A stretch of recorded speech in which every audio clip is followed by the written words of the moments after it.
gusto niya lang talagang maglaho. Maybe because hindi ako nagre-reply sa kanya. Bakit guys? Kapag ka ba hindi nagre-reply sa inyo yung tao or yung babae, mawawalan kayo ng gana? Counted naman ay oo, pero sige, okay ko iyo.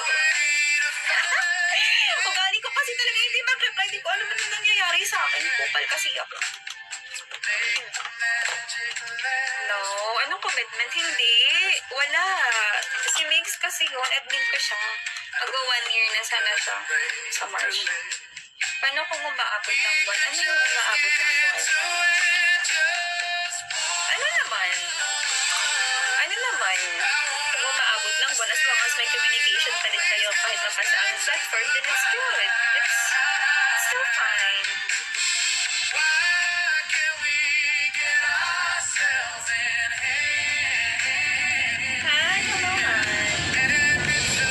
Wala kaming argument ni Mix talaga.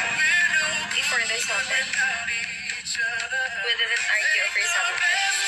Hindi ko alam ano nangyari sa kanya. Baka busy siya, pero hindi ko alam. Kasi wala naman. Hindi naman siya nakipag-communicate.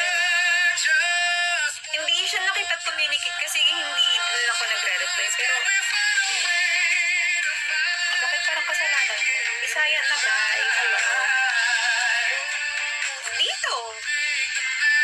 O ano ba to? Tawag dito. Tinginan. Chong, hello.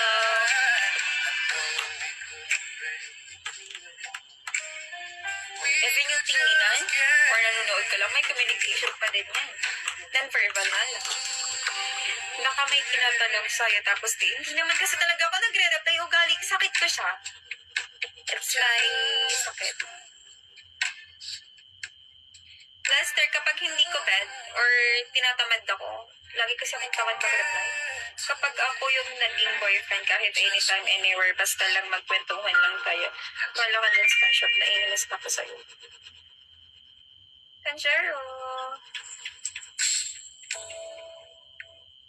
Wait lang yung extensions ko. Ang hirap kasi kapag hindi totoong bubo. Ito lang ha, totoo to. Ito lang yung hindi. Kasi short hair ako. Kasi, baka isipin yung kalbo ako, hindi ko. Good luck! ID number! Hello!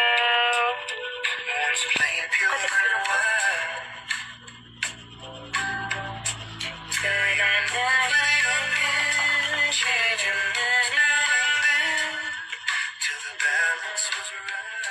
Hello, ka-end na yung February.